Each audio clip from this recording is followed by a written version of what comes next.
May handaan ba pero kulang ang budget? Try mo tong tuna lumpia na low budget pero hindi tinipid sa lasa at marami kang pirasong magagawa. Kailangan lang natin ng 2 lata ng tuna flakes in oil. I-drain lang natin yung kanyang liquid.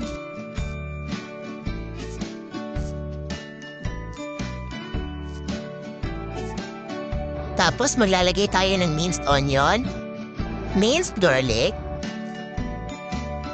grated carrots, dahon ng sibuyas,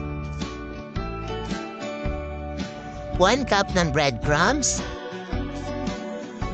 1/2 teaspoon ng asin, 1/2 teaspoon ng pamintang durog, at 2 itlog. I-mix natin mabuti hanggang sa mag-fully combine yung ating mga sangkap.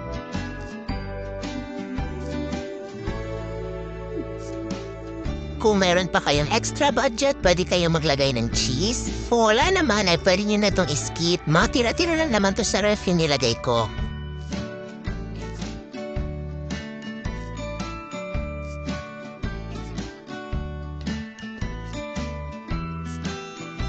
Pagkatapos ma-mix, start na tayo magbalot.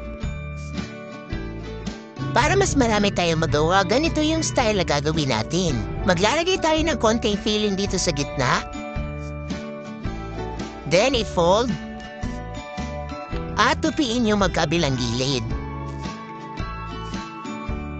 Ito namang cornstarch na hinalo sa tubig ang magiging pandikit natin.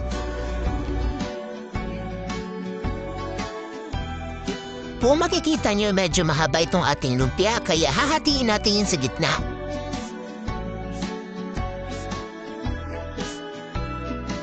Sa ganitong paraan ay mas marami yung magagawa natin.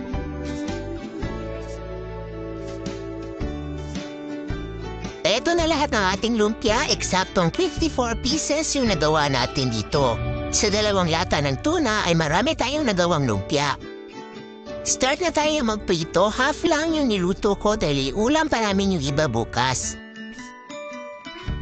Lulutuin lang natin to hanggang sa maging golden brown.